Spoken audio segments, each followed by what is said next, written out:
Bueno, vamos empezando, si les parece. Buenas tardes a todos. En primer lugar, un gran agradecimiento por seguirse sumando a este ciclo de capacitaciones en técnica legislativa y procedimiento parlamentario. La clase de hoy va a ser específicamente sobre técnica legislativa, va a estar a cargo de la doctora María Alejandra Esbetas. Alejandra es abogada con especial dedicación al derecho parlamentario y la técnica legislativa. Es asesora y redactora legislativa en el Congreso de la Nación desde el año 1984. Es capacitadora en temas parlamentarios y técnica legislativa en legislaturas provinciales y consejos deliberantes. A su vez, es docente universitaria en Derechos, Ciencia y Técnica Legislativa, coautora de 2 manuales de práctica parlamentaria, 2 textos sobre técnica legislativa y reglas de técnica legislativa, y autora de distintos trabajos sobre asesoramiento parlamentario, calidad de la deliberación, listados de verificación, nuevas tecnologías aplicadas a la redacción legislativa. Es redactora de manuales de funcionamiento de comisiones legislativas y también coautora internacional en temas de gestión y capacitación parlamentaria. Un par de recomendaciones de orden práctico. El tema de la asistencia se va a estar pasando por el chat el link para que confirmen, y todo el material que se va a proyectar hoy en la charla va a estar disponible en nuestra página web con los datos de acceso que también les van a indicar por el chat. Cualquier consulta la pueden formular por el chat sin ningún problema y las vamos a estar leyendo hacia el final de la charla. Ahora sí, sin más, los dejo con Alejandra. Buenas tardes, gracias Agustín. Es un gusto estar con ustedes, son muchos. Si alguno de ustedes está asistiendo a los otros cursos que estamos dando por en distintas legislaturas, sepan disculpar si nos repetimos, pero a lo mejor sirven para profundizar los temas. En este ciclo hay 2 clases que están dedicadas a la técnica legislativa. Una es esta, que tiene que ver con la construcción política y técnica de la ley, con la negociación legislativa y con el tema de etapas de elaboración de un proyecto. Y la próxima, que va a estar a cargo de Ignacio Millet, está relacionada directamente con la técnica legislativa interna, o sea, la aplicada a un texto en concreto. Yo voy a hablar de cuestiones hoy que tienen que ver con la técnica legislativa externa, es decir, todo lo que rodea a la elaboración de la ley, pero que podríamos decir está por fuera de su texto. La técnica legislativa interna se refiere a todo aquello que tiene que ver con su texto, es decir, la estructura, la dinámica, la redacción. Es interesante que nosotros entendamos cómo se origina un proyecto de ley y que también entendamos cuáles son las distintas funciones que están presentes o que se interrelacionan dentro de la redacción de un proyecto. Cuando yo hablo de proyecto de ley, es lo mismo para un proyecto de ordenanza, es lo mismo para un proyecto de decreto, es lo mismo para un proyecto de ley nacional como de ley provincial. A veces por una cuestión de costumbre suelo hablar de ley, pero ustedes inmediatamente asócienlo con una ordenanza si están en el ámbito municipal o con un proyecto de ley en el ámbito provincial, y si están en algún ejecutivo con algún proyecto de decreto. Lo que es importante saber es que la técnica legislativa no solo sirve para el ámbito legislativo, sino que ustedes cuando aprendan las reglas, sobre todo las que les va a referir Ignacio en la próxima clase, van a estar en condiciones de redactar, por ejemplo, un reglamento de consorcio de copropiedad, inclusive hasta un reglamento de un juego de mesa, o un contrato de locación, porque las reglas son las mismas. Agustín, pasamos a la primera filmina. Lo que es importante y que quiero remarcar es que hay 2 construcciones cuando hablamos de que vamos a trabajar sobre un texto de una ley o de una ordenanza. Uno es lo que tiene que ver con la construcción desde lo político y otro desde lo técnico. En realidad, cuando uno piensa en términos del proyecto de ley o de la ley en sí misma, es el producto de un proceso intelectual. ¿Cómo comienza este proceso intelectual? todos ustedes, los que han estado cercano a un legislador, o son legisladores o han sido, saben que el proceso se inicia cuando uno identifica una demanda social, o cuando existe una necesidad social insatisfecha, o en el caso inclusive cuando ustedes son oficialismo y deben implementar una política pública, o sea, el Ejecutivo o el Departamento Ejecutivo necesita que a partir de una ordenanza o de un proyecto de ley se implemente una política. Este es el principio, es decir, la primera parte.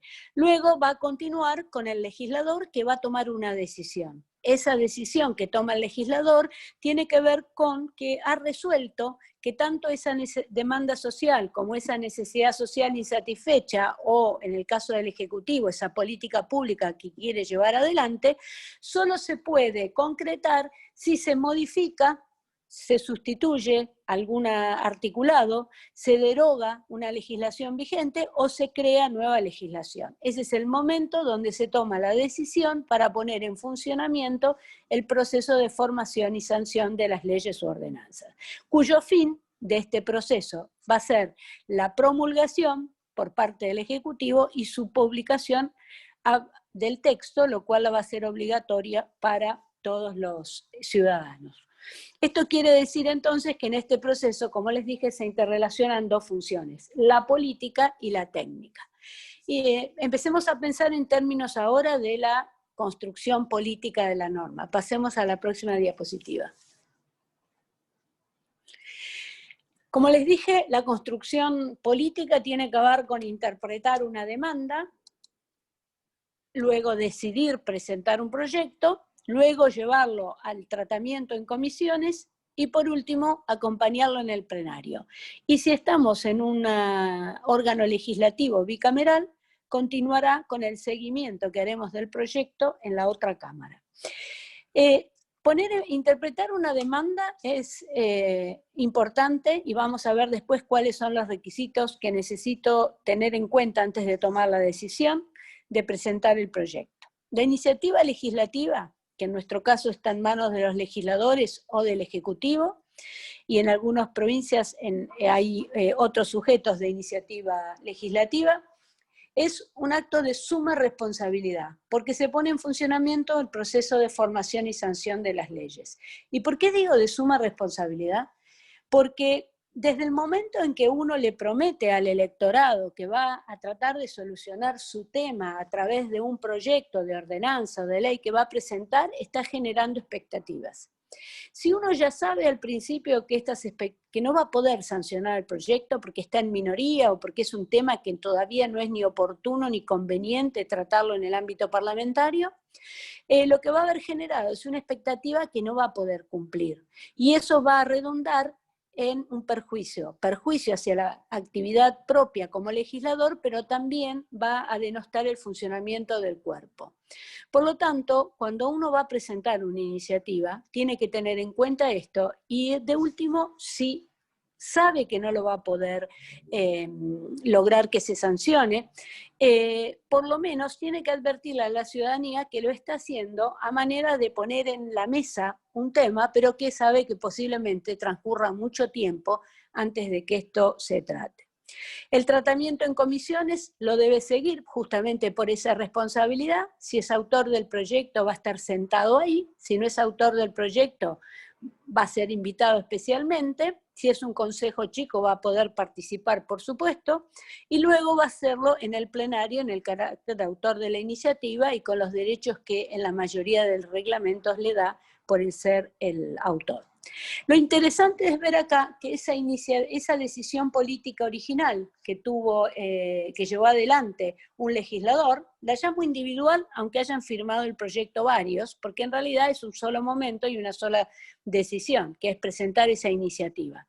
Esa va a ir evolucionando a través del tratamiento en comisiones hasta llegar al plenario y se va a ir modificando. Inclusive si el proyecto original no es modificado en su texto, igual se ha producido una modificación en la decisión política, porque primero ha sido un individuo, o dos, o tres coautores, que han tomado una decisión, y luego ha sido una comisión que ha decidido que va a adoptar esa misma decisión. O sea que, indudablemente, aunque no cambie el texto, ha habido una nueva consideración, una nueva mirada sobre el proyecto y, por lo tanto, una decisión de seguir adelante. Por eso les digo que en todos los casos siempre va a haber la evolución, se va a dar la evolución de una decisión política hasta llegar al final. Pasemos a la otra. Ahora, esta decisión política va a terminar expresada en un texto. Primero va a ser del proyecto, después va a ser del dictamen, después va a ser el texto sancionado. En todos estos casos va a operar un técnico que va a crear un texto que refleje con precisión, claridad y simplicidad esa voluntad política, y que por lo tanto va a tener en cuenta una serie de reglas de técnica legislativa interna, que son las que les mencioné antes y que van a ver ustedes en la clase próxima. Técnico y decisor político trabajan juntos y trabajan en una relación de confianza mutua y de confidencialidad por parte del técnico. Y ustedes me van a decir, sí, pero yo estoy solo, yo soy el único legislador, no tengo asesores, no tengo técnicos, no importa. En el caso aún de que uno sea quien tome la decisión y sea quien a su vez tenga que expresar en el texto esa decisión política, aún en ese caso hay que ser capaz de diferenciar ambas funciones, porque eso nos va a facilitar luego en las instancias de debate y deliberación, tener en claro si lo que yo estoy discutiendo es sobre la decisión política que he tomado o sobre la forma en que escribí, que redacté esa decisión política en un texto. Entonces, sea un legislador con varios técnicos asesores o con un técnico, o sea un legislador solo que reúne ambas funciones, las funciones son totalmente diferenciadas. Una cosa es la decisión política que tomo y otra cosa es la habilidad para volcarla en un texto que refleje con claridad y precisión esa voluntad política, es decir, que el texto sea fiel. Pasemos a la otra, por favor.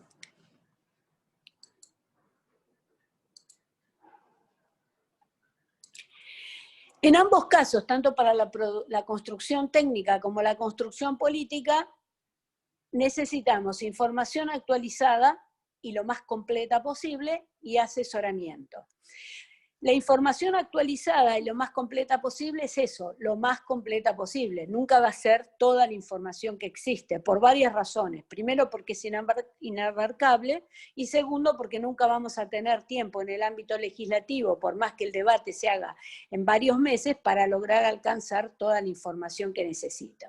Y luego, entonces, necesito asesoramiento. El asesoramiento, si no tengo asesores que trabajan conmigo, tendré asesores en una red externa de gente a la cual podré consultar.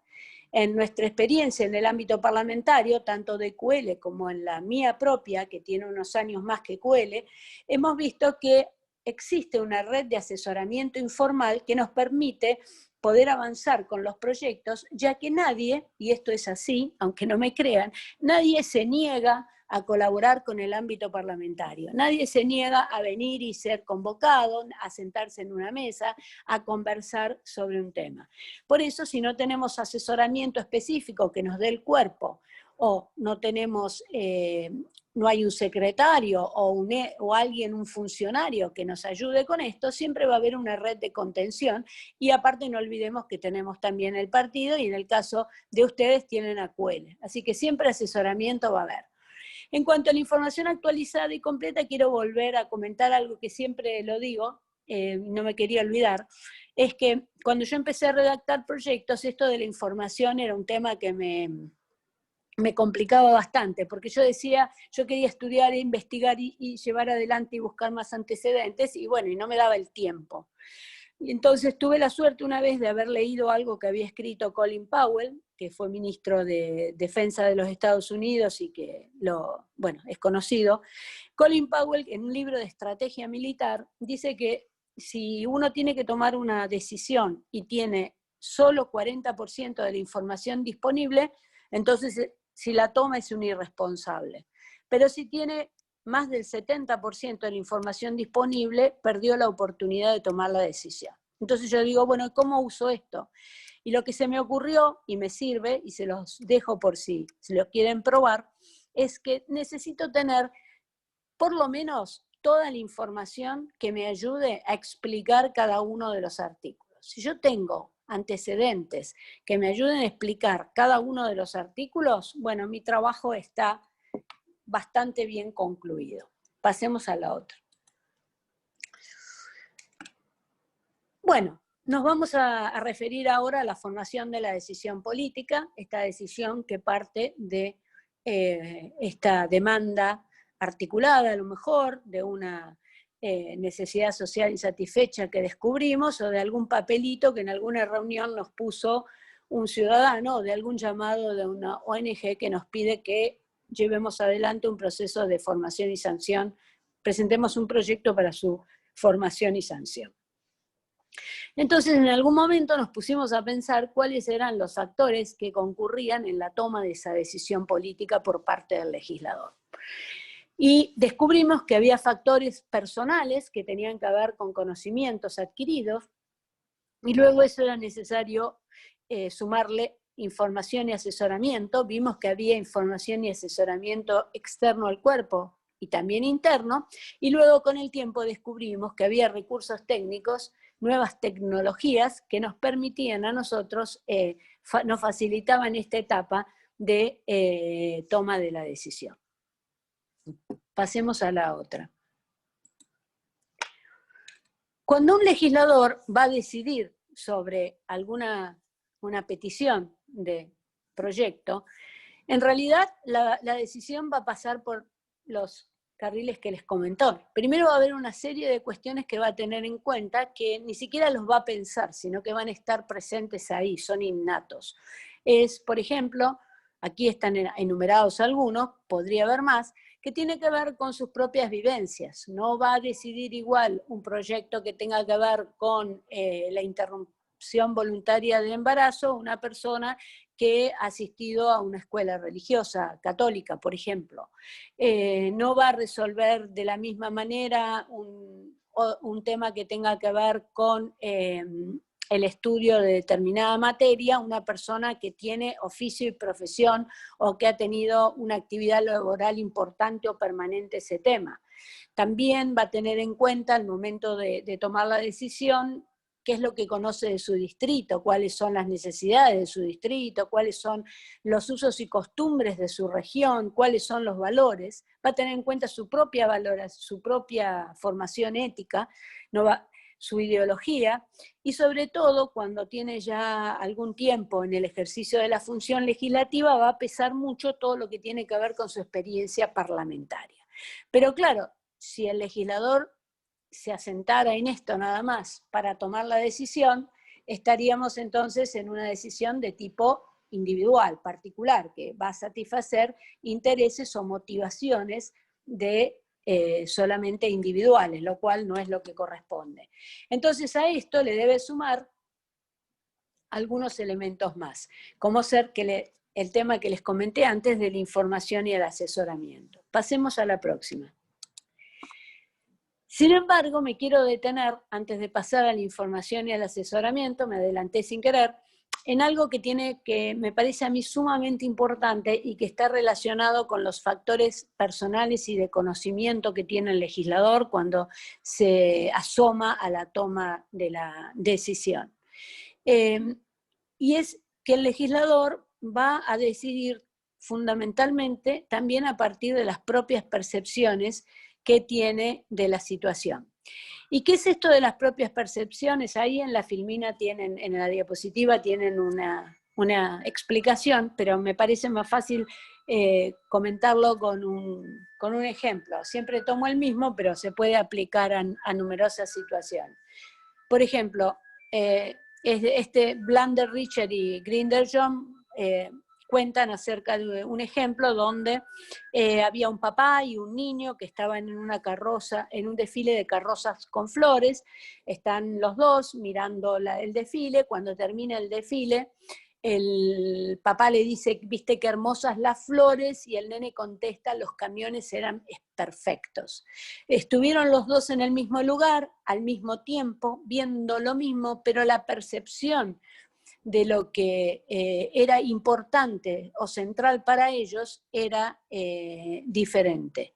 Y aquí esto es lo que les quiero comentar para que lo tengan en cuenta, porque a veces cuando nos sentamos en una mesa, sobre todo no los que están sentados y que están en el medio del debate, sino los que están fuera, mirando, rodeando, que van a decir, pero ¿cómo si esta gente está hablando de lo mismo, no se ponen de acuerdo?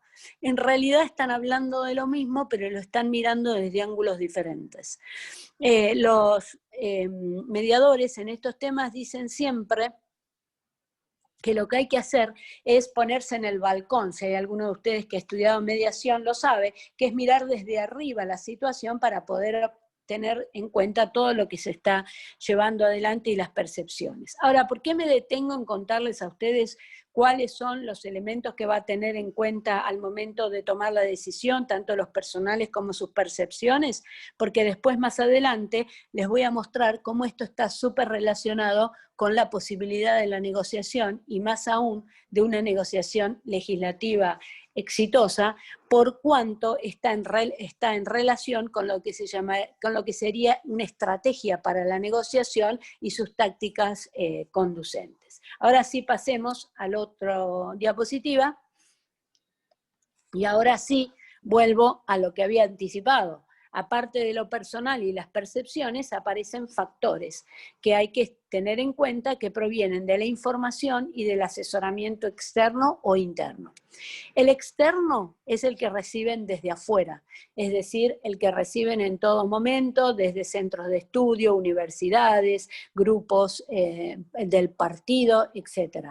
Lo que hay que tener en cuenta, y por eso acá en la filmina dice lobbies, es que lo que ustedes están recibiendo a veces de los ciudadanos, y más aún de las organizaciones de la sociedad civil, o más aún de los sectores de la producción o de la industria interesados, que le van a estar suministrando a ustedes material para la elaboración del proyecto, es que esto es material sesgado. O sea, esto tiene que ver con una postura de la persona que le está, o organización que le está suministrando el material.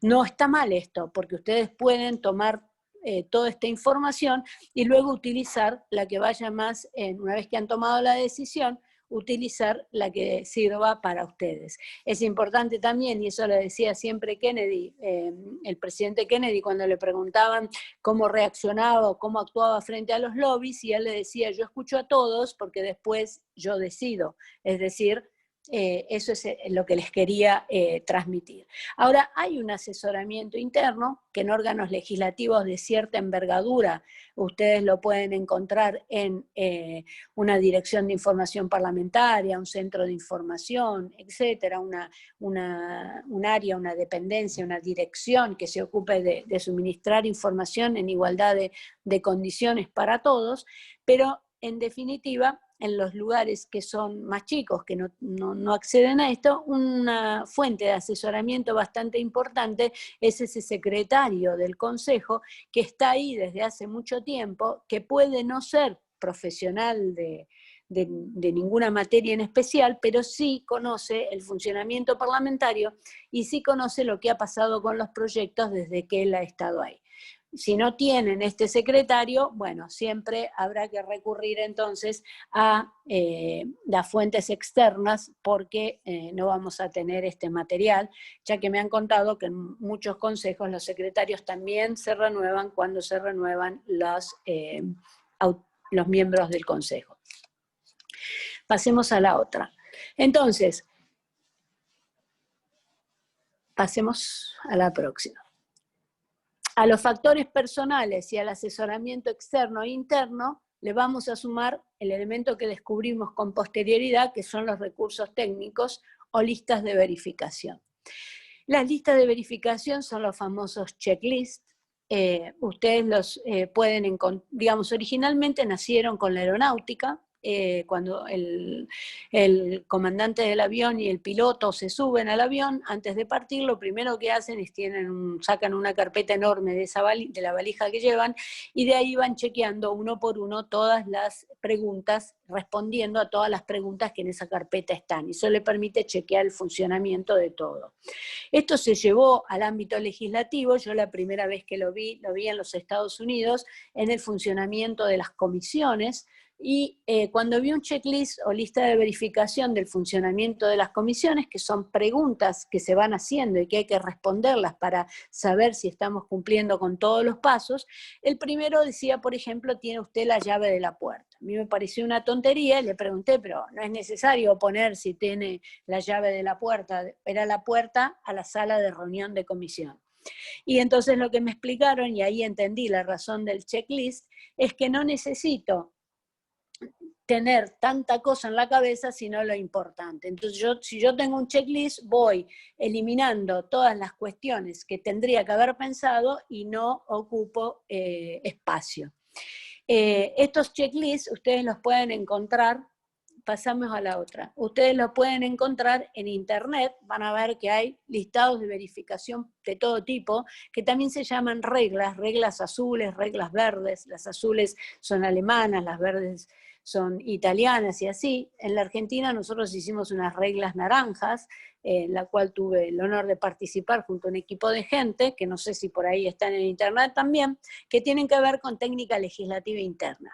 Estas que les estoy mostrando yo ahora, y las reglas, me refiero que las reglas naranjas tienen que ver con técnica legislativa interna, las azules, las verdes, las otras que les comenté, tienen que ver con técnica legislativa interna y también con esto que les estoy hablando, o sea, la formación de la decisión política.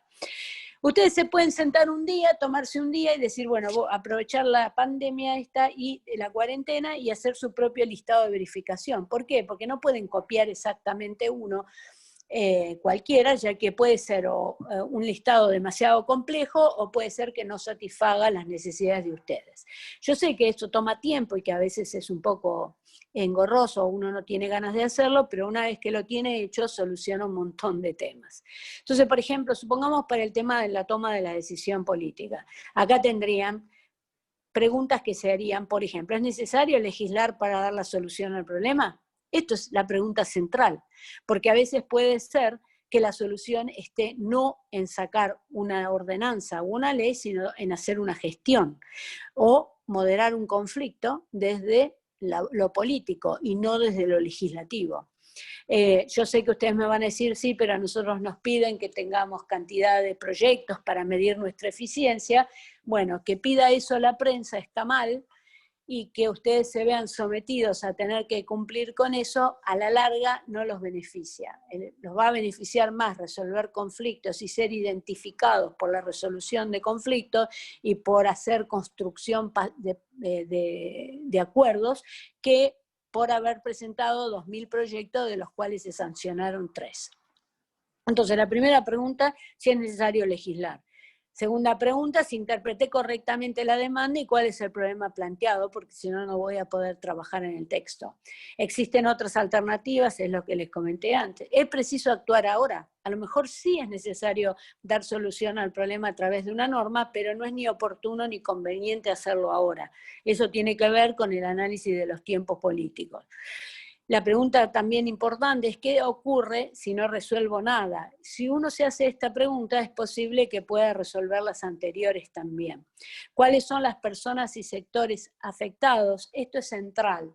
Y esta es la famosa historia de la Bella Durmiente, que cada vez que yo lo cuento, mucha gente no se acuerda, pero el otro día vi que en televisión están dando la película, así que miren la película de lo que le pasó a la Bella Durmiente.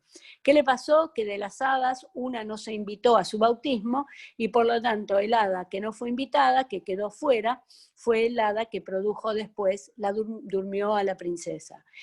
Es muy importante que estén todas las personas y los sectores afectados, aún en el caso de que la norma, el proyecto que se está diseñando es contrario a sus intereses.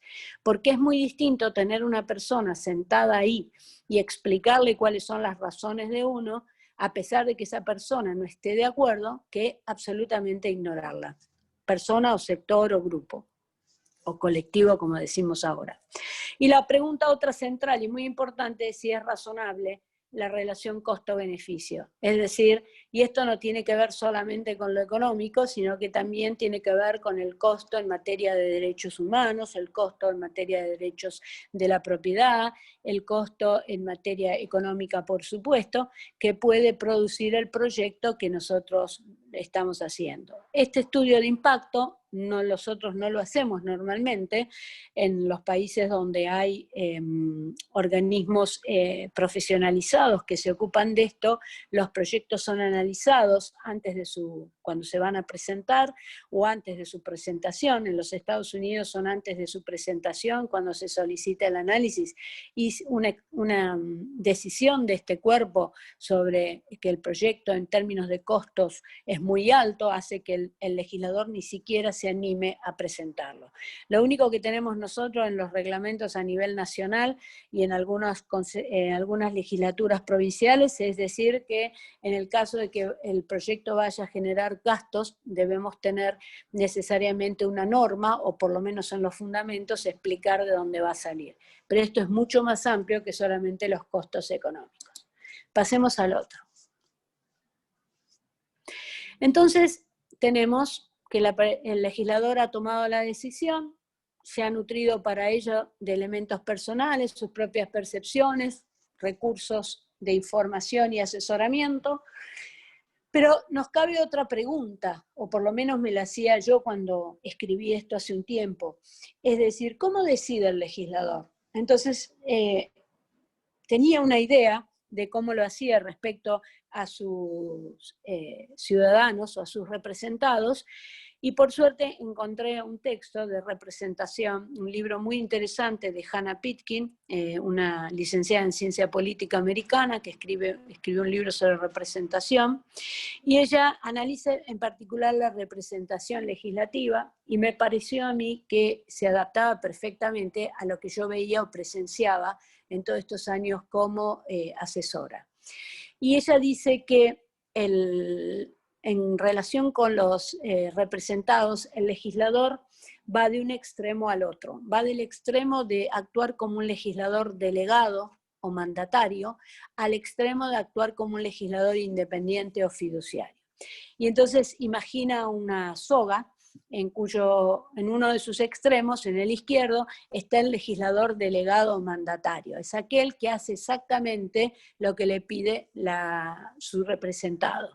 Generalmente este legislador lo vemos en los casos en que ha hecho promesas electorales y debe cumplirlo, o por lo menos tendría que ser así, porque los últimos hechos nos muestran que no es así, pero en realidad el legislador delegado generalmente es aquel que cumple con la promesa electoral.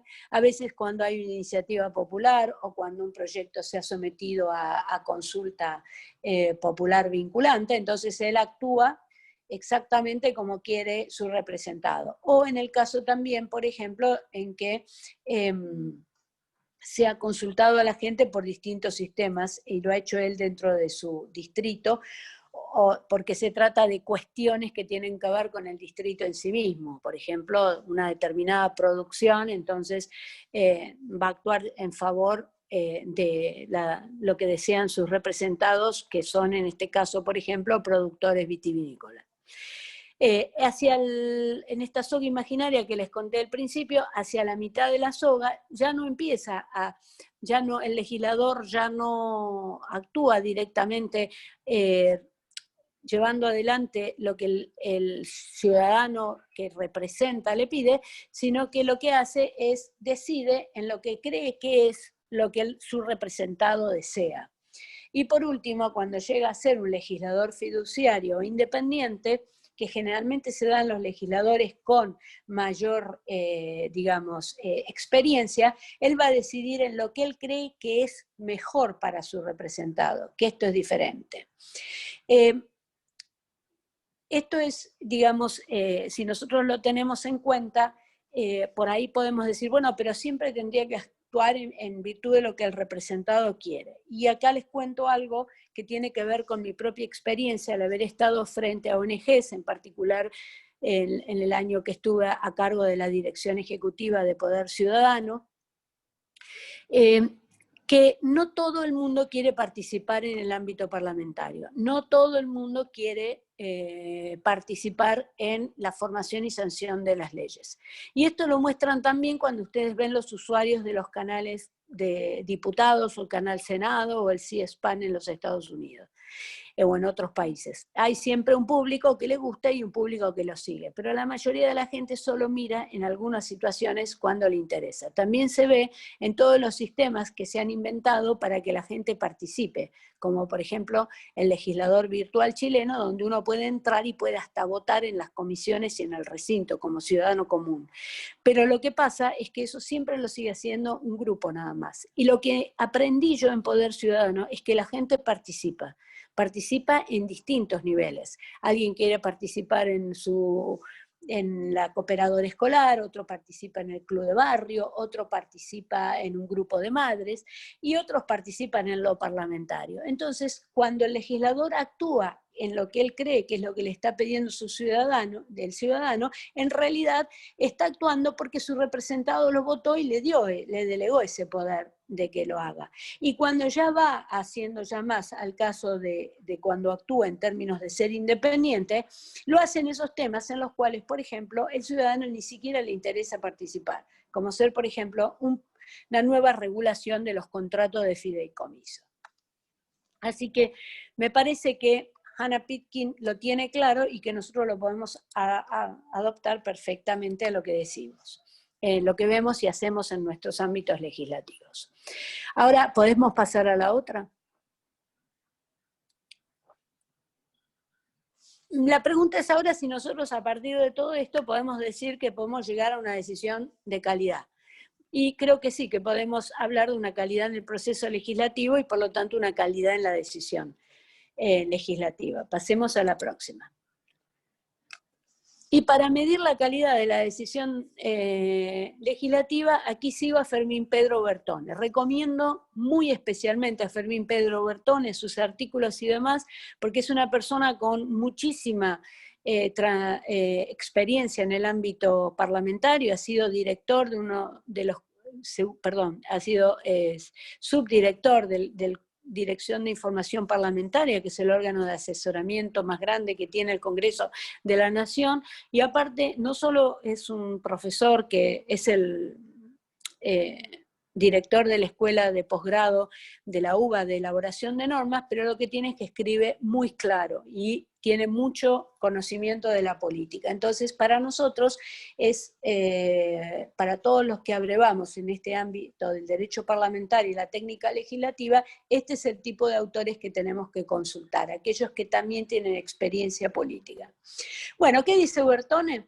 Bertone dice que una decisión política es de buena calidad cuando es adecuada para resolver el problema, que es lo que habíamos hablado, cuando es oportuna en el tiempo, también lo que habíamos hablado, cuando es éticamente aceptable, pero por supuesto éticamente aceptable para el momento en el cual se está legislando, y lo más importante es que es viable en su aplicación, es decir, no se trata no puedo generar normas que después son imposibles de ser ejecutadas en el caso de ser sancionadas, por lo tanto tengo que darle elementos a mi decisión para que volcados en el texto hagan viable y ejecutable ese proyecto. Y lo que más me interesa a mí es que él dice que una decisión política es de calidad cuando tiene fortaleza. Y cuando tiene fortaleza, cuando tiene consenso y cuando es apoyada por la población. Pasemos a la otra. Y acá vemos cuando tiene una decisión política apoyo por la población. Bueno, en la iniciativa legislativa particular, porque es un ciudadano o una organización el que nos presentó un proyecto o que lo presentó al cuerpo, ahí es digamos, un impulso particular. En la iniciativa legislativa popular, que ustedes la conocen, juntamos firmas sobre un tema, redactamos un proyecto y lo llevamos para tratamiento. En la consulta popular, que cuando es vinculante, inmediatamente produce la promulgación y la publicación de la norma. En las audiencias públicas hay apoyo cuando se trae información que luego puede ser utilizada para la redacción de los proyectos, porque hay que tener en cuenta que las audiencias públicas en el ámbito parlamentario, salvo la audiencia pública para el nombramiento de cargos, tiene que ver con suministrar material para legislar, no para otra cosa. Las audiencias públicas, así como las comisiones investigadoras en el ámbito parlamentario, implican que los legisladores están escuchando y a partir de lo que escuchan pueden luego decidir si van a llevar adelante una modificación o no de la legislación vigente.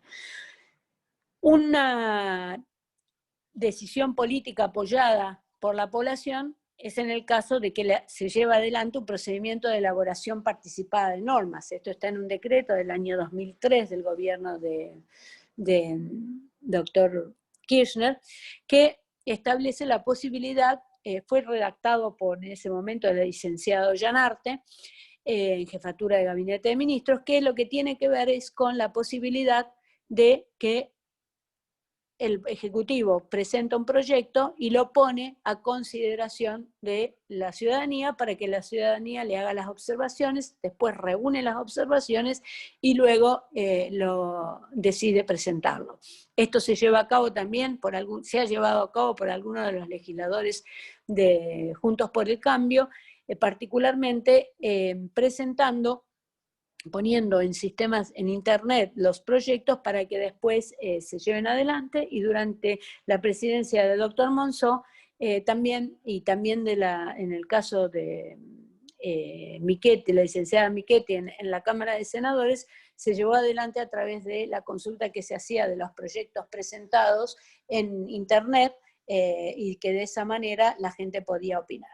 Y después hay una cuestión que a mí me parece central, muy interesante, que siempre recomiendo que este proyecto lo presenten, pero la verdad que no he tenido mucha suerte, salvo con una sola legisladora, que fue el caso de Paula Bertol, que es el tema de la agenda legislativa priorizada. Es algo que se hace en América Latina, en Perú, en República Dominicana, en otros países, y que consiste en que antes de empezar el periodo de sesiones, lo que se hace es llamar a la ciudadanía para que presente iniciativas. Esas iniciativas después tienen un procedimiento interno dentro de la Cámara. Ese procedimiento interno significa que de las iniciativas presentadas se eligen algunas, a veces es por número, a veces un número determinado y demás, y durante el año el Congreso, el órgano legislativo, está obligado a tratarlo.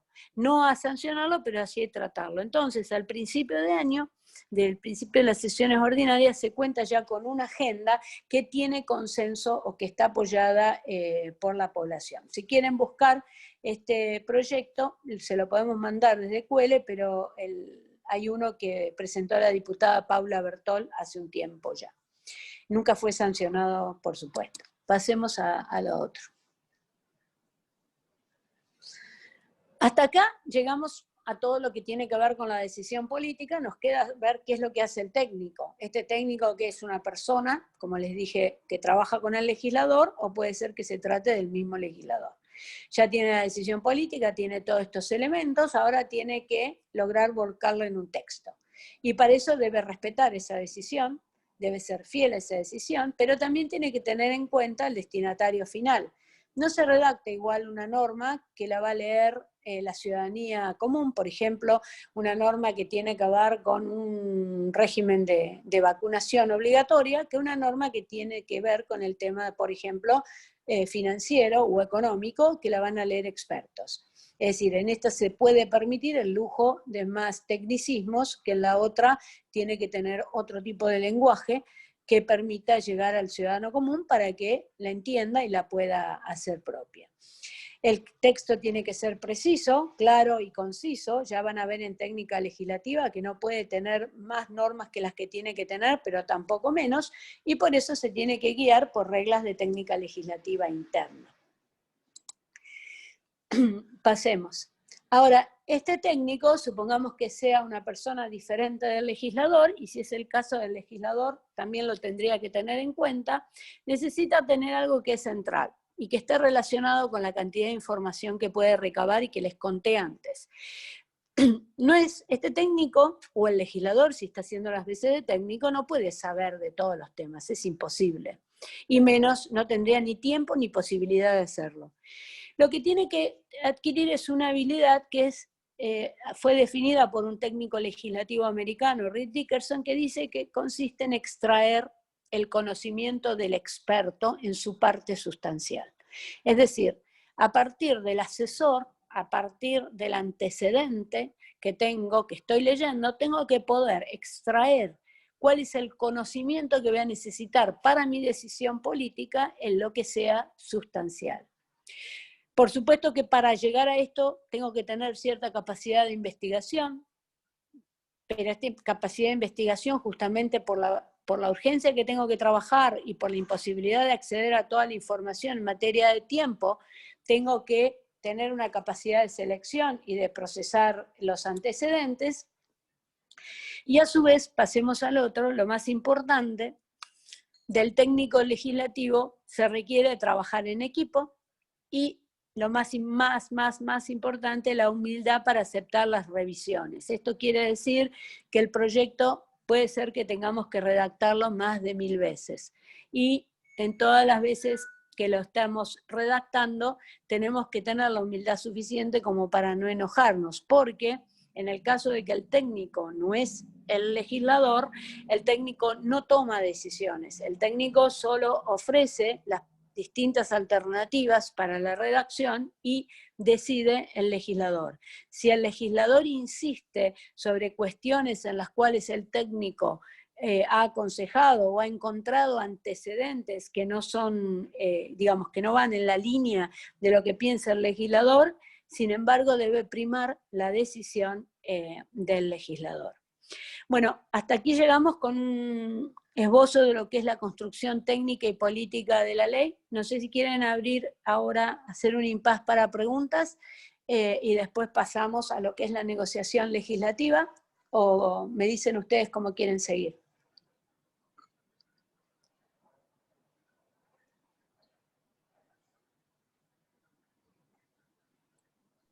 Estoy viendo el chat, Ale, y hay bastantes preguntas. Bueno, hagamos una si ronda. te parece, sí. Vamos con un par y después seguimos.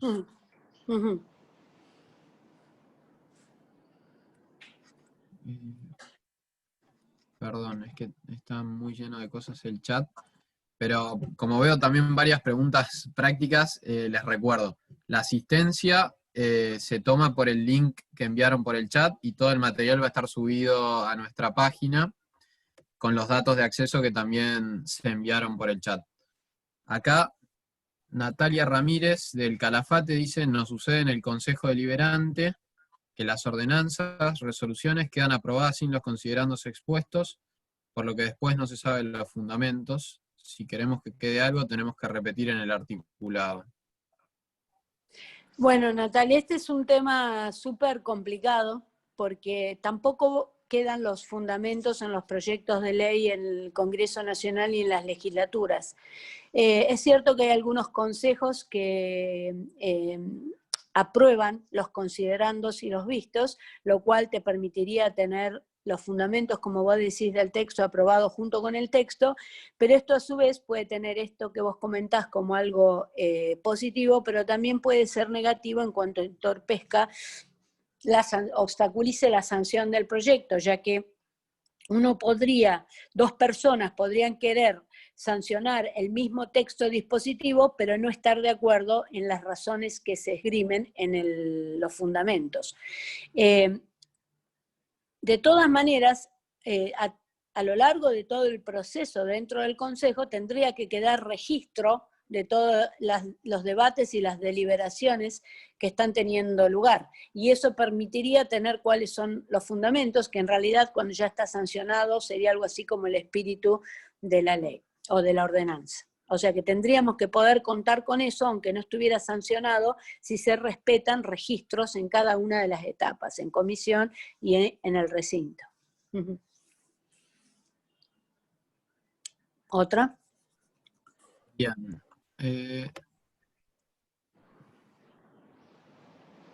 Acá Silvana Russo comenta: es importante que no se produzca la contaminación para evitar la inflación de normas.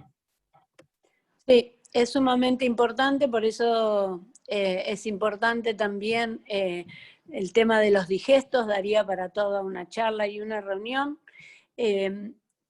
nosotros tenemos un problema, no nosotros, el mundo desde el año 1950 tiene un problema de hiperlegislación, de contaminación legislativa, de hiperinflación legislativa.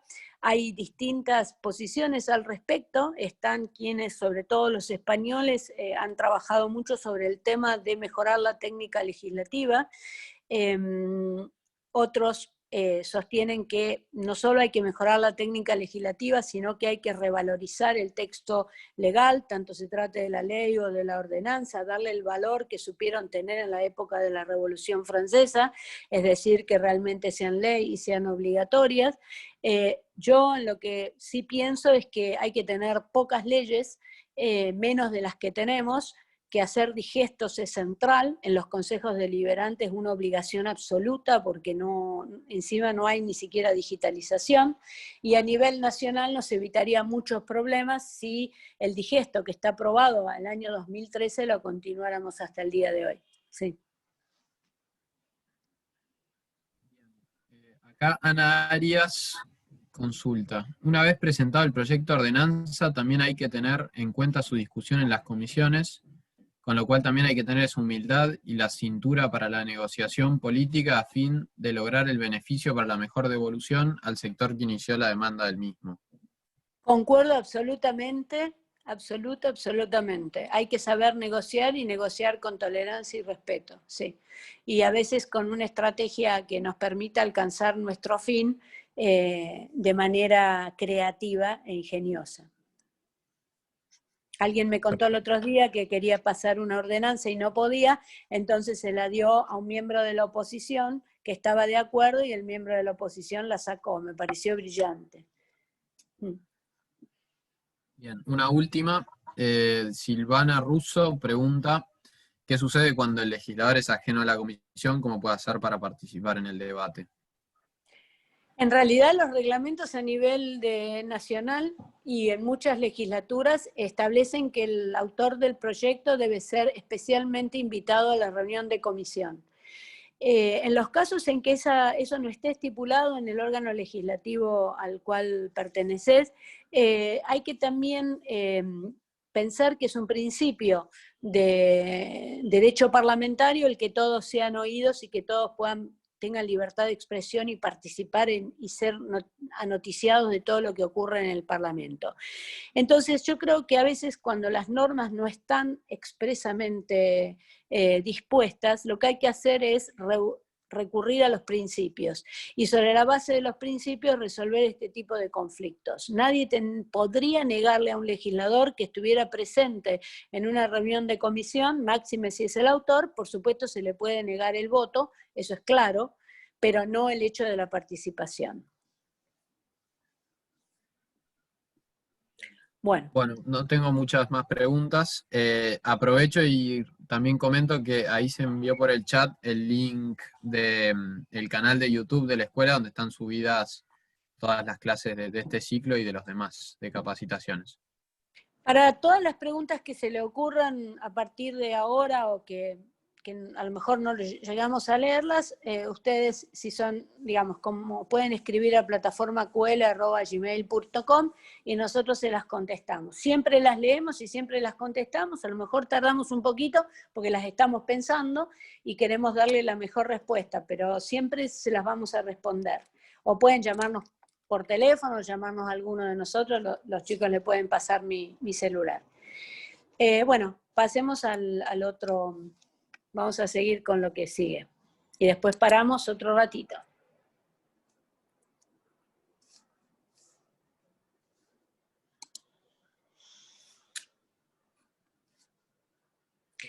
Nosotros hablamos de cómo se construye la decisión política y cómo se vuelca en un texto esta decisión política. Ese texto es un texto que va a ingresar a una comisión, o va a ser girado a una comisión, y luego va a ir al recinto. Lo que quiero contarles ahora es cómo hacemos para, sobre ese texto, alcanzar consenso para que nos lo traten y en lo posible nos lo aprueben. Pasemos a la otra.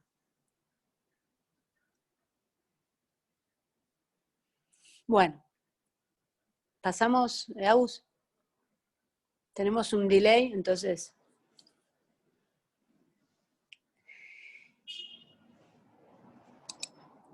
En realidad, y lo van a ver en la próxima diapositiva, lo que ocurre es que partimos de una iniciativa individual, la transformamos, como ya les conté, en la comisión. No lo estás pudiendo pasar, pero están ahí, no sé por qué. Están al costado. No, yo lo estoy viendo como que estoy compartiendo la diapositiva, la de cómo se alcanza el consenso. No sé si lo están pudiendo No, ver todos o... sí, pero ahora tendrías que pasar y tenés abierto todo. ¿Ahí? No, no, te Entonces, salteaste una. Bueno, esa diapositiva que se salteó tiene que ver con el tema de que vamos de la iniciativa individual a la decisión política que estamos, colectiva. Eso lo vimos claro en lo comenté varias veces. Luego, una vez que tenemos presentado el proyecto y girado a la comisión, tenemos el tema de la negociación en las comisiones. Y en las negociaciones en las comisiones se pueden dar dos situaciones. Puede haber situaciones no conflictivas y situaciones conflictivas. Las no conflictivas generalmente se trata de, bueno, por supuesto cuando el proyecto sale por unanimidad, como la ley Justina en el nivel nacional, supongamos, o cuando hay algunas diferencias, pero en realidad son fáciles de acordar en el seno de la comisión. También hay situaciones no conflictivas en los homenajes, situaciones no conflictivas cuando la comisión ha sacado un proyecto y cuando una vez sancionado ve que tiene algún defecto técnico y en el recinto se decide que se va a hacer una ley que lo modifique, una fe de ratas, digamos, entonces tampoco va a ser conflictivo. O cuando en realidad se trata de pedidos de informes, que creo que son situaciones no conflictivas, aunque sabemos que en muchas etapas el gobierno de turno ha considerado que son tan conflictivas que ni siquiera las trata. En el caso de nuestro gobierno anteriormente, todos los proyectos de pedidos de informe, cualquiera sea, y que no tuvieran, digamos, o que no tuvieran nada que fuera realmente injurioso, y en el caso de que lo tenía, eso se lo resolvía y se lo eliminaba, todo se consideraba una situación no conflictiva y un proyecto que tenía que sí o sí salir. El tema es cuando se nos da las cuestiones conflictivas y ahí hay que ver cómo llegamos a resolverlas. Ahora vamos a ver. Y luego, cómo negociamos y resolvemos en materia del plenario. Tanto la negociación en comisiones como la negociación en el plenario tienen características generales comunes, pero se diferencian enormemente. Pasemos a la otra. Acá siempre me gusta dejarles claro qué es lo que pienso yo por negociación, porque es un término que no se ha usado bien. No hablo de la negociación de la Banelco, sino de un proceso de comunicación entre personas, como dice Francisco Díez, que van a tomar una decisión y que se escuchan al respecto y que luego van a decidir de alguna forma. Y esa forma en que van a decidir va a ser o en virtud de los intereses de las partes, tratando de que esta negociación de intereses satisfaga a las partes en un sistema de que los dos ganan, o por lo menos que uno gana y el otro acepta que lo que pierde no le genera tanto perjuicio, o si no, a través del ejercicio del poder, que es lo que estamos viendo en estos días, por ejemplo en el Senado, y lo hemos visto, que es cuando se aplica directamente la mayoría. Quiero hacer una salvedad en esto que siempre me dejó pensando, que fue Carlos Nino, cuando él habla de la democracia deliberativa.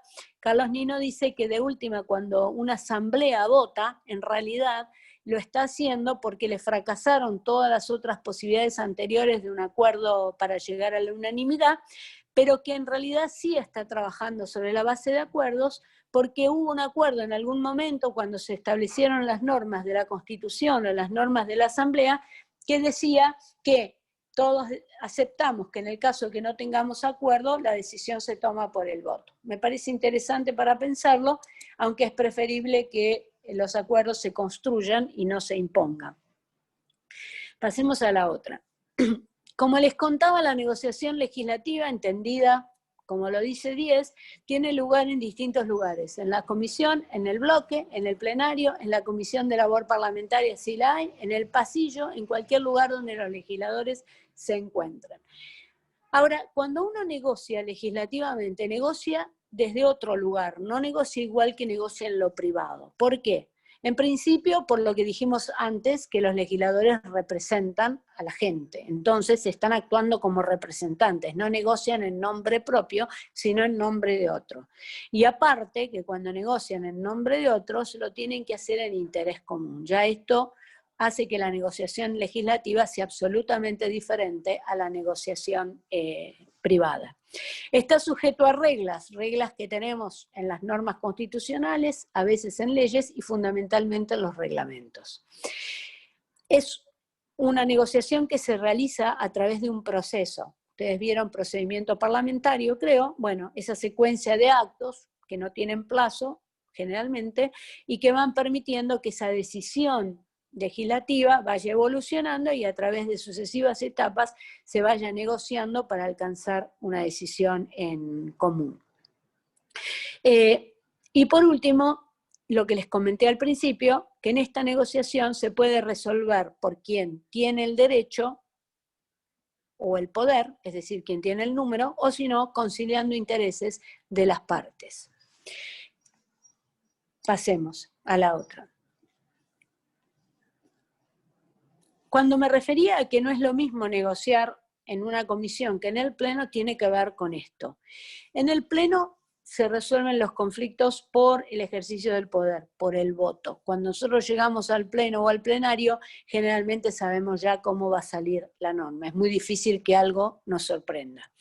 Y es muy difícil que en el plenario podamos realmente argumentar para convencer al otro. Ya está prácticamente el juego servido y cada uno ha preparado su argumento, porque en el plenario lo único que se hace en realidad es contarle a la ciudadanía por qué votamos en la forma en que votamos ese tema. Es algo así como decía Woodrow Wilson, el presidente de los Estados Unidos, cuando hablaba sobre esto, decía que en el plenario en realidad es materia de exhibición pública, mientras que en las comisiones es donde realmente el Congreso trabaja.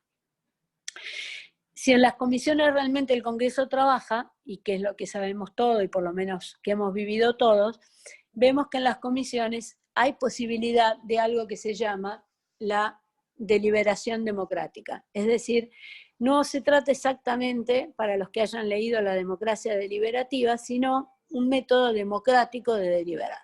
¿Y por qué se da esto en las comisiones? Por distintas razones que vamos a ver después, pero fundamentalmente porque en la comisión, si ustedes se fijan, cuando ustedes se reúnen en comisión, lo miran desde afuera, desde ese balcón que les conté, van a ver que la gente se sienta, los legisladores, y lo primero que hace es la descarga. Eso se llama el download, que significa que uno dice, y cada legislador dice lo que sabe del tema y aparte sienta su posición. En esa primera etapa no se escucha a nadie, sino que cada uno está diciendo lo que quiere decir. Luego surge una etapa dentro de la comisión que a partir de esa descarga aparece el debate, que es cuando se empiezan a contrapesar argumentos. Pero acá tampoco se escucha mucho entre sí los participantes, porque lo que están tratando en realidad es de lograr que la otra parte, o sea, voltear el argumento de la otra parte. Entonces están más preocupados por armar el propio argumento en contra que por escucharlo. Y la última etapa, que cuando ya nos cansamos de debatir, porque hay un momento que ya no hay más argumentos, si hay cierta posibilidad de deliberación democrática, si hay una buena disposición por parte de la comisión, nos encontramos con el tema del diálogo. Es decir, cuando empezamos a ver qué cuestiones podemos dejar de lado y sobre qué cuestiones podemos acordar, teniendo a la vista el número, digamos, que podemos lograr.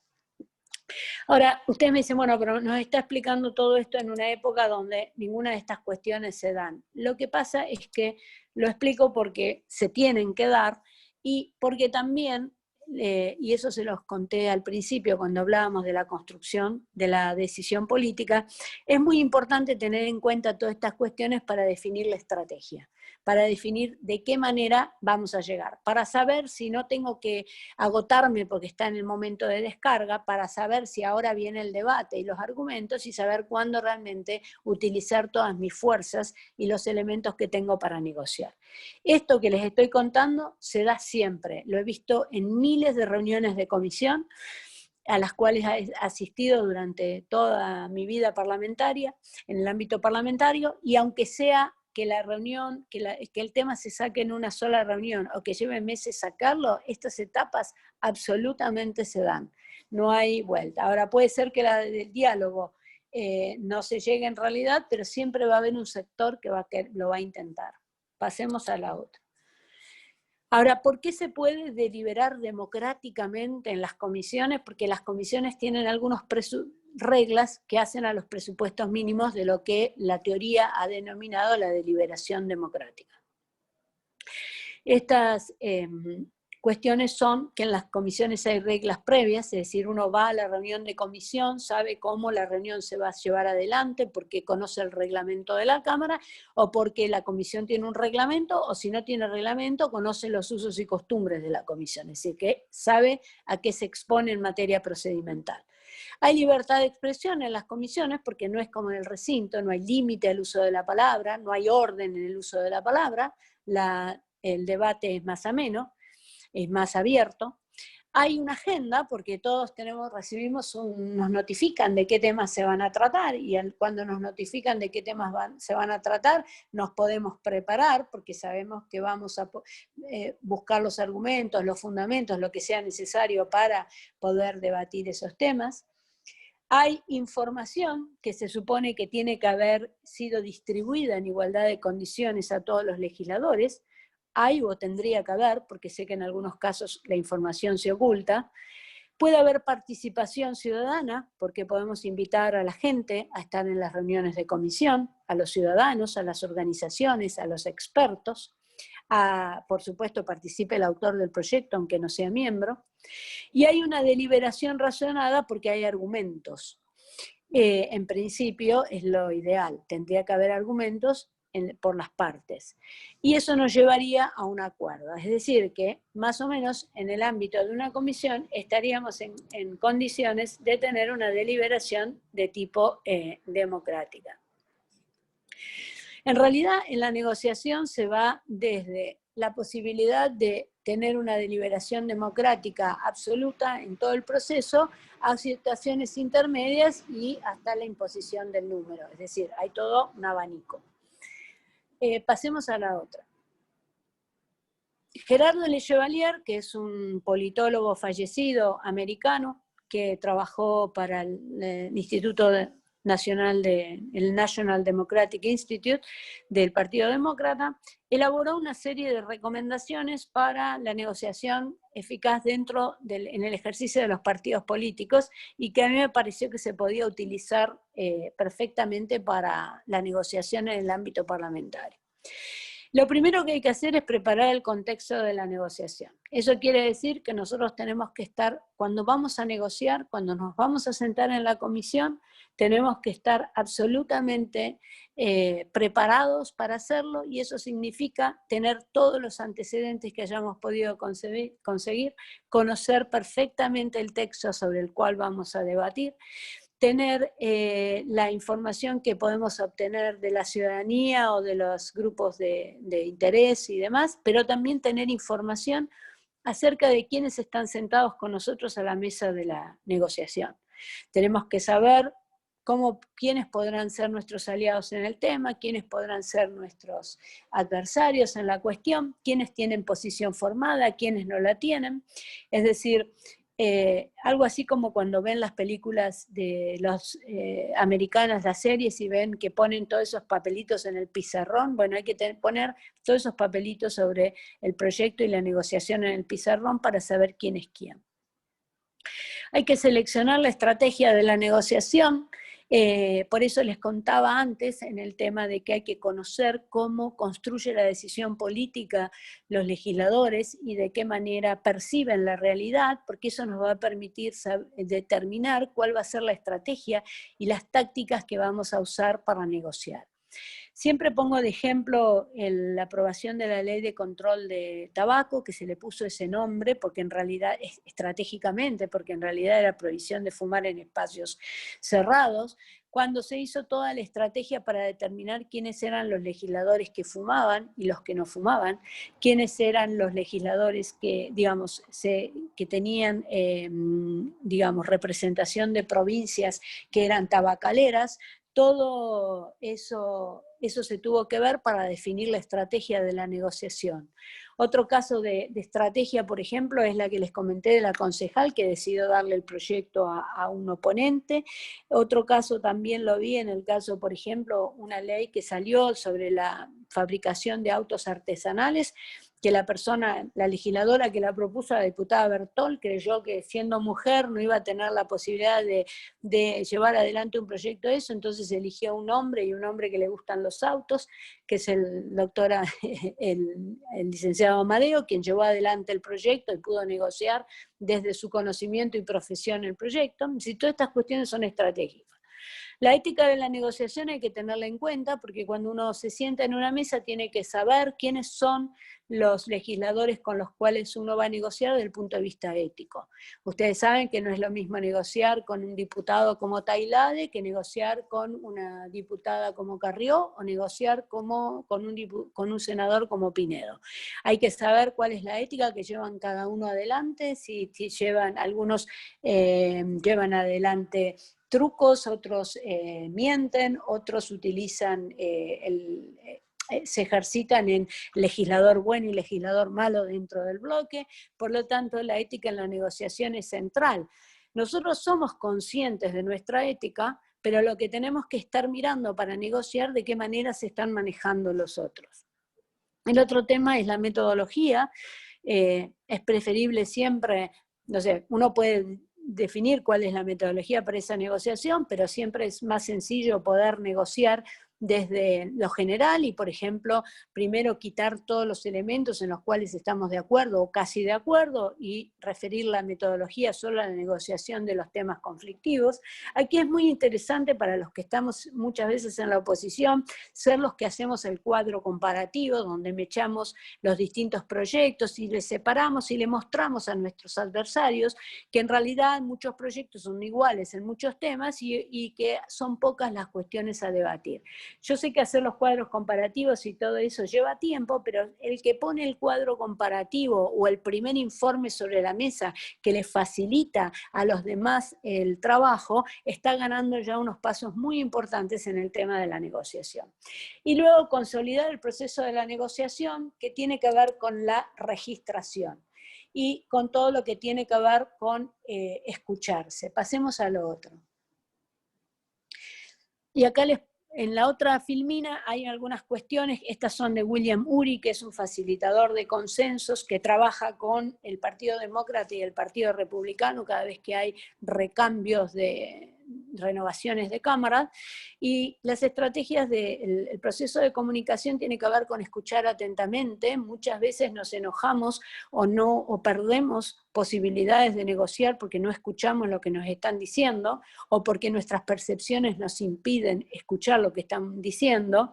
No hay que tener problema y pedir que repitan las ideas todas las veces que sea necesario. Cuando uno obliga a una persona a parafrasear, es decir, a repetir nuevamente, acá hay alguien que dice conviene tener una matriz FODA, sí, por supuesto, conviene hacer una matriz FODA, pero bueno, no solo una matriz FODA, sino en casos de leyes muy complejas, es muy interesante poder trabajar con escenarios, pero bueno, no voy a tocar ese tema hoy. Bueno, el tema les contaba de parafrasear es muy importante. Cuando uno obliga a una persona a que repita su idea varias veces, uno puede llegar a saber si la persona realmente sabe de lo que está hablando. Y muchas veces esa persona se pierde y termina negociando. Algunos dicen que si uno le pregunta sobre un tema 7 veces ¿qué? O sea, si uno le pregunta a una persona sobre un tema y dice, ¿por qué estás haciendo eso? Y luego otro ¿por qué? Y 7 veces llega a encontrar la médula del tema. Prestar atención a los argumentos de la otra parte, en lo que les comentaba. simplificar y concretar ideas, no hay que hablar mucho, hay que hablar poco y, como se llama, concreto. Sobre todo no hay que rodearlo de demasiada introducción al tema. Considerar a la otra parte como un colega, esto es importante, porque hay que separar, como dicen, está ahí en rojo, las personas de los problemas, por la razón de que nosotros vamos a convivir en este órgano legislativo con las mismas personas durante bastante tiempo. Y en algún momento vamos a necesitar algún apoyo. Entonces hay que separar el problema de las personas y no tratar de agraviar a las personas aunque a nosotros nos agravien. La situación se vuelve muy conflictiva cuando están valores en juego. En este caso hay que mantener un criterio objetivo, sostener nuestros valores y ser tolerantes y respetuosos y tratar de negociar de alguna manera una forma intermedia. Pasa al otro. Les dejo acá, no les voy a hablar sobre esto, dos diapositivas, la siguiente también, que establecen la diferencia que hay entre debate y diálogo. Es decir, cuando se pasa del debate a cuando se pasa del diálogo, cuando ustedes las lean se van a dar cuenta o van a entender mejor los que estaba comentando. Y por último, vamos al pleno. La situación en el pleno es absolutamente diferente que la de la comisión. En la comisión podemos tener estrategia, podemos prepararnos por un montón de cosas, para el pleno también nos vamos a preparar, pero ya no vamos a tener la posibilidad de definir una estrategia ni tampoco una metodología, porque ella va a estar dada por la reunión de la Comisión de Labor Parlamentaria o los acuerdos que hay entre los bloques. Lo que sí es importante en el pleno tener algunas cuestiones en cuenta. Hay que contestar las ideas y no atacar las personas por lo mismo que les dije antes, porque nosotros tenemos que convivir un tiempo importante y en algún momento vamos a poder necesitar del otro y a su vez vamos a poder, digamos, construir algo en conjunto seguramente en algún momento. Hay que controlar el tono de voz y los gestos justamente para esto, y sobre todo hoy en día que hay tantos gente grabando y videos y teléfonos y demás, evitar exageraciones. No hay que expresar desacuerdo con respecto a verdades obvias, y esto está relacionado con no presentar opiniones como hechos y dar razón de las estadísticas. Es muy importante cuando hablamos, hablar y contar cuestiones en el recinto que tengan estadísticas atrás que las respalden o que haya una fuente que las respalde. Por eso, no opiniones, porque ahí podemos encontrarnos en un problema si tenemos algún otro legislador que nos cuestione este tema. Si nosotros todas nuestras opiniones tienen, lo que estamos diciendo, tiene una fuente o tiene una estadística, cerramos todo tipo de debate. Fortalecer lo positivo, es decir, hablar por lo positivo, también por una cuestión de que si nosotros vemos tanto maltrato, tanta intolerancia, tanta cosa dentro del recinto, nosotros no queremos ser parte de eso, ni que nos identifiquen con eso. Es interesante ver que hay discursos que son muy importantes y que dicen cosas muy serias y no dicen y no son discursos que atacan a las personas ni afectan a los otros. Y respetar las reglas del debate, los turnos de la palabra y los tiempos, pero también ser inteligente en el uso de las palabras y los tiempos, y acá en el recinto esta inteligencia o estrategia está más relacionada con acuerdos de bloque que con lo que podamos hacer nosotros unilateralmente. Bueno, nos quedarían unos 5 minutos para hacer preguntas y después podríamos pasar a la última parte, si te parece, Agustín.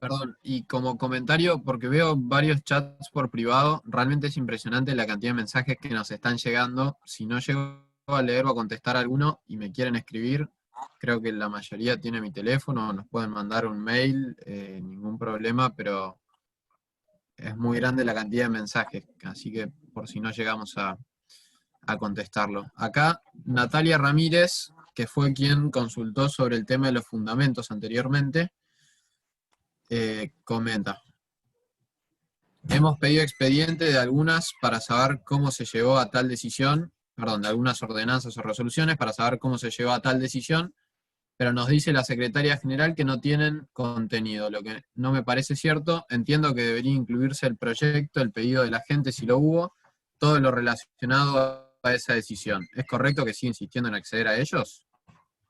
Sí, es absolutamente correcto, Natalia. Lo que pasa es que puede ser que efectivamente no los hayan guardado. O sea, hay en muchas, no sé de dónde me hablas, pero hay en muchas situaciones donde no guardan los textos, o si no, han tomado una costumbre, y lo hacen también a nivel nacional, de poner que los fundamentos son los fundamentos que del autor, entonces no dicen nada. Y no tenemos dónde tomar. O, por ejemplo, tratan las cuestiones en el recinto directamente por el voto y tampoco queda registrado nada.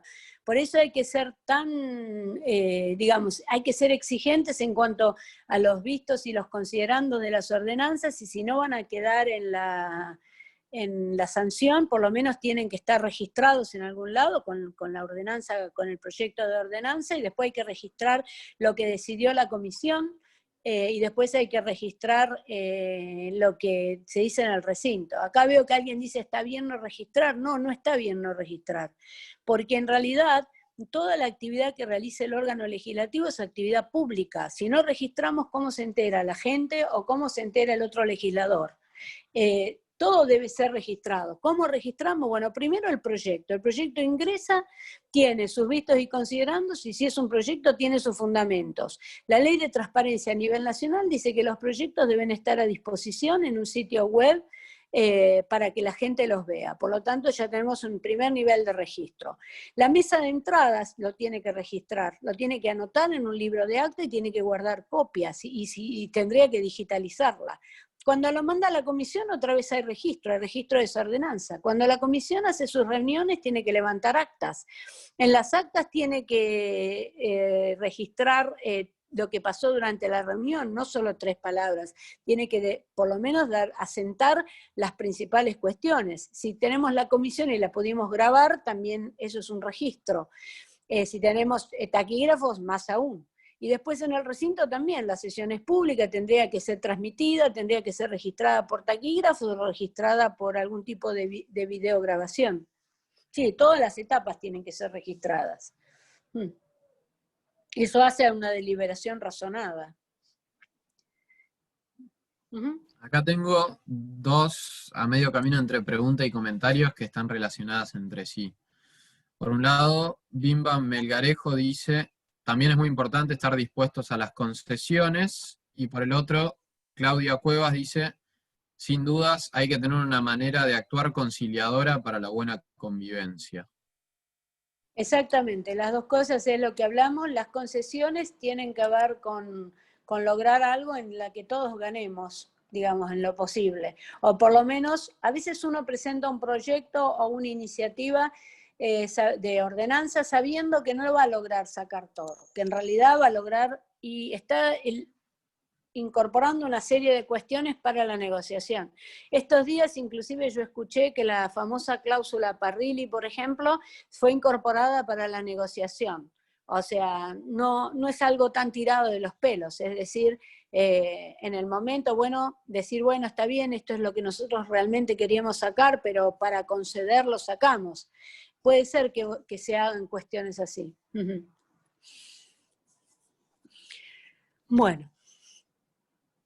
¿Querés que...? Si seguimos. ¿Podemos seguir? Nos queda media hora, así que ¿podemos seguir? ¿O puedo contestar alguna cosa más o lo dejamos todo para el final? Bueno, te leo una última pregunta y seguimos entonces. Bueno. Acá Rodrigo Barrios pregunta, en comisiones, ¿cómo se introducen los invitados a exponer antes del plenario? ¿Se consensúa con los bloques? No, se consensúa con la comisión. Es decir, lo que se hace es, como legislador integrante de la comisión, se propone a las autoridades de la comisión que uno quiere recibir a fulano y fulano para que explique. Por supuesto que es parte de un acuerdo, pero no tendría que haber una negativa. Cuando se hace un acuerdo con los bloques es cuando se trata de los secretarios, supongamos, si estamos en el oficialismo, los secretarios, o cuando se quiere traer algún funcionario de gobierno. Pero en general, para traer gente, la comisión tiene que ser flexible, la comisión tiene que estar abierta. La comisión, inclusive un ciudadano o un grupo de interés podría presentarse al secretario de la comisión o al secretario del consejo y pedirle participar en una comisión y lo tendrían que dejar. Podría participar escuchándola nada más y se le podría dar el uso de la palabra. También podría uno hacer una audiencia y pedir que se haga una audiencia, pero las audiencias ya tienen una serie de requisitos, pero también son posibles y deseables. Acá otra pregunta porque me parece que está muy relacionada con todo lo que venimos hablando. Silvia Berrotarán pregunta, ¿qué pasa cuando en la negociación piden agregar un artículo, pero no sabemos si votarán el proyecto en el plenario? Piden agregar un artículo, pero eso es en la negociación en la comisión, pero después no van a negociar en el recinto, no van a votar el proyecto. Bueno, en realidad las normas, los proyectos tienen dos etapas de debate. Uno tiene que ver con el debate en general, donde estoy yo en acuerdo o desacuerdo con el tema. Si yo estoy de acuerdo con el tema, participo en el debate en particular y puedo acercar enmiendas, pero puede ser que no esté de acuerdo con el tema y por lo tanto en el recinto no lo vote en general, pero sí quiero acercar modificaciones en lo particular para colaborar o porque creo que de última, ya que no voy a poder salirme con la mía de que no lo voten, al menos lo voy a, de alguna manera, a disminuirle sus consecuencias. O sea que sería independiente. Uno podría votar en general que sí y hacer modificaciones, votar en general que sí y no hacer modificaciones en particular, o votar en general que no y hacer modificaciones en particular o no hacer modificaciones en particular. Yo sé que esto último que estoy diciendo no lo aceptan muchos, dicen que si uno vota en general, si no está de acuerdo con el proyecto no puede participar. Yo no creo que sea así y que eso lo diga ningún reglamento ni ningún principio de derecho parlamentario.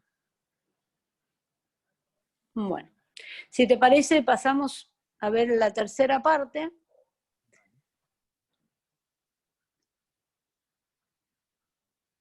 Está en el primer PowerPoint, que es, vamos a repasar un poquito lo que son las etapas de elaboración de un proyecto para ya darle la introducción a la clase que viene. De Ignacio. Por supuesto van a pasar 15 días, eso va a ser complicado, pero la idea es que por lo menos escuchen la última parte de este video y tengan la introducción a la clase que viene. Primero quiero mostrarles este cuadro, un poco para resumir lo dicho hasta ahora. Me encanta mostrarlo, los chicos de QL saben, porque sobre todo me gusta que sea con letra tan chiquitita para que la gente lo vea como complicado y difícil, porque quiero darles una impresión de lo importante que es el trabajo que hacemos todos los que participamos de la formación y sanción de las leyes. Creo que tanto legisladores como asesores como técnicos estamos en el campo de la ciencia de la legislación, que lo ven ahí arriba, que tiene un ámbito que es la política legislativa. Hablamos de la construcción política de la norma, de la construcción política del dictamen, de la construcción política que podemos hacer en el recinto, y tiene dos vertientes. Una es la teoría legislativa, que en este curso no vemos absolutamente nada, que es la historia, el sistema legislativo, el acto normativo, etc. Otra es la técnica legislativa, que en este curso, en 2 clases, tratamos de ver todo lo que está ahí y ustedes se dan cuenta que prácticamente es imposible. Lo dejamos presentado, después podríamos ahondar, si ustedes quieren, más adelante, una vez que terminemos este curso, en algunos otros aspectos. Técnica legislativa interna es lo que va a contar Ignacio, es lo que está a la izquierda sería, y técnica legislativa externa es alguna de las cuestiones a las cuales yo me referí hoy. Pero lo que quiero que vean es que todo esto está enmarcado en una serie de conocimientos auxiliares que hay que tener, como son el derecho parlamentario, al cual nos referimos varias veces hoy. Hablamos del tema de políticas públicas, cuestiones del sistema, cuestiones de lógica general, etc. Y luego los conocimientos específicos en cada tema, eso que les contaba que es el conocimiento experto. O sea, en este campo estamos cuando legislamos, lo cual es bastante importante. Pasemos. La elaboración de proyectos, cuando me siento y tengo que elaborar un proyecto, tengo que la primera pregunta que hago es cuáles son los recursos que me van a permitir hacer esta elaboración más sencilla. Pasemos a la otra. Y los recursos acá son información, asesoramiento especializado y experto, y las herramientas. Pasemos a las herramientas. En la elaboración, las herramientas son manuales y reglas de técnica legislativa. Los manuales de mayor uso últimamente de técnica legislativa son el manual del digesto jurídico, que está publicado en la ley. No es un manual que yo estoy muy de acuerdo, pero forma parte del digesto, así que es el que tenemos. Hay un manual del doctor Pérez Bourbon, Héctor Pérez Bourbon, que con él sí coincidimos, y un manual de Leiva Fernández, que lo que tiene de bueno ese manual, que tiene muchos antecedentes que permiten, digamos, resolver cuestiones que son complejas. Después tenemos manuales de evaluación costo-beneficio, que esos hay algunos en internet, pero que en realidad nosotros no tenemos ninguno, ni tenemos autores nacionales que hayan desarrollado ninguno. Y después los listados de verificación, que así como hay para la decisión política, hay también desde el punto de vista de la técnica legislativa. Pasemos a la otra. Cuando hablamos de la elaboración de los proyectos, tanto de ordenanza como de una ley provincial como una ley nacional, y quienes estudiamos este tema y sistematizamos lo que empezamos a aprender desde que comenzó esta etapa en 1985, vimos que había 9 etapas que uno seguía cuando elaboraba un proyecto. Les cuento que la técnica legislativa, ahora hay algunos textos, pero en realidad cuando comenzó esta etapa democrática y no había internet y no había nada, había libros muy viejos y no había ninguna sistematización de contenidos, que es la que fuimos haciendo un grupo de personas que creímos que era necesario compartir lo que aprendíamos de mano de los viejos funcionarios. Y así elaboramos estas etapas. En estas 2 diapositivas que las vamos a pasar, pasa la otra, están enumeradas cuáles son las etapas, 3 diapositivas, pasemos a la tercera, y ahora voy a tratar de comenzar por la primera. La primera etapa es la etapa que tenemos que comprender de qué se trata el tema. Acá vamos a pensar un poquito en la cabeza de un técnico separado de un legislador. Y si es un legislador va a tener que hacer el esfuerzo de pensar en las 2 cosas. En la primera etapa comprendemos el tema y nos hacemos unas cuantas preguntas que son muy útiles porque son las que nos van a permitir redactar los primeros artículos del texto. Quiere decir que ante el terror del papel en blanco ya tenemos una solución, porque estos artículos van siempre. El primero es cuál es el objeto del texto normativo, que es el ámbito de aplicación. Es la primera norma que ustedes ponen. Ustedes ponen artículo primero, esta ordenanza tiene por objeto tal cosa, esta ley tiene por objeto tal cosa. Algunos no ponen este artículo porque lo subsumen en el título. Yo creo que no debe hacerse eso porque lleva a confusión. A veces los títulos están mal hechos, los títulos tienen otra idea, ya lo van a ver con Ignacio, entonces es preferible poner un artículo primero donde diga esta ordenanza o esta ley tiene por objeto tal cosa.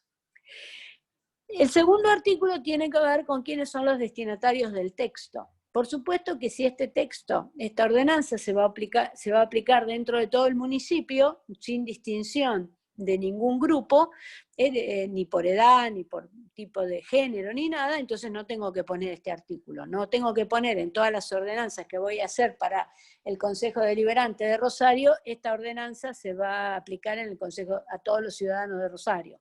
Pero sí, si yo quisiera hacer una diferencia en tema de, por ejemplo, que se aplicara solo a las personas mayores de 25 años, porque entonces sí tengo que poner este artículo. El territorio de aplicación es lo mismo que dije antes. Si la norma se va a aplicar en todo el ejido o en todo el país, no tengo que hacerlo. Pero si se trata, por ejemplo, de una norma que tiene que ver con una ley de emergencia agropecuaria que va a ser solo para una región, sí tengo que establecerlo. La norma de cuando entra en vigencia tiene que ver con la norma que ustedes ven al final siempre, que dice esta ley empezará a regir a partir del 20 de marzo, a partir de su publicación, a partir de su promulgación, a partir de que se cumpla tal condición, etc.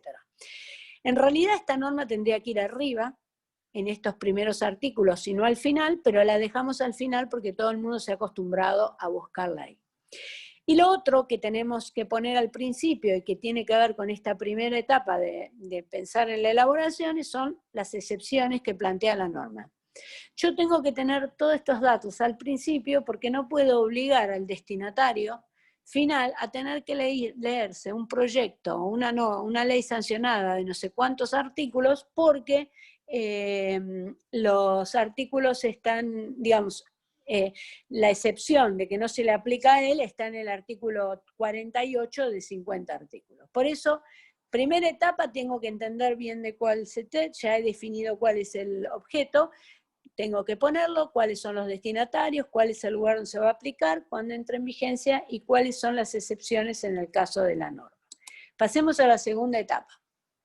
La segunda etapa es la investigación de antecedentes, que en este caso en realidad los antecedentes ya los hemos investigado, pero acá los estamos volviendo a mirar porque vamos a usarla para la redacción de los fundamentos. Entonces, ¿cómo hacemos? Cada antecedente, que yo les aconsejé que vaya, digamos, siendo soporte de cada una de las normas que estamos pensando que vamos a incorporar, tenemos que tenerlos, los vamos escribiendo en tarjetas aparte y después los vamos a sumar en unos fundamentos. Las tarjetas pueden ser digitales, no necesariamente tienen que ser las tarjetas de bibliotecarios, aunque a algunos nos gusta algunas cosas todavía seguir haciéndolo a mano y en lápiz. Bueno, ¿qué antecedentes buscamos? Pasemos. Buscamos antecedentes legales, es decir, todas las leyes que haya sobre el tema. Leyes nacionales, leyes extranjeras y también leyes que hayan sido derogadas, porque tenemos que ver si no es que justo el tema que nosotros vamos a plantear está derogado, alguna vez fue una ley y fue derogada, tenemos que estudiar por qué fue. Y en este caso, los registros que ustedes me preguntaban son importantes, porque tendríamos que poder volver a buscar dónde estaban esas ordenanzas y qué les pasó. Para buscar normas, hay registros online como ser Infoleg, SAIG, etc. Siempre lo que aconsejamos es buscar la normativa en fuentes oficiales, no pongan Google Ley de Iniciativa Popular y sáquenlo, entren a SAIG o entren a Infoleg, pongan el número o el nombre de la ley y sáquenlo de una base oficial, porque uno nunca sabe lo que está en internet si está bien.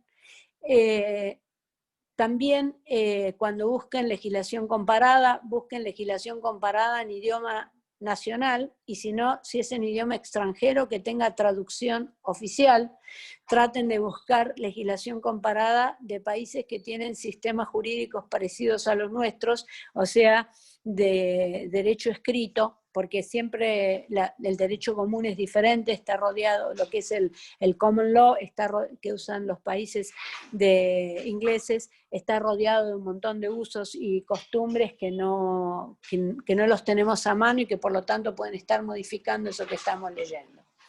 Los antecedentes parlamentarios de todas las normas o todos los proyectos que existan o se hayan presentado o que tengan tanto proyectos que hayan sido sancionados como proyectos que estén vigentes, como proyectos que hayan caducado por la misma razón.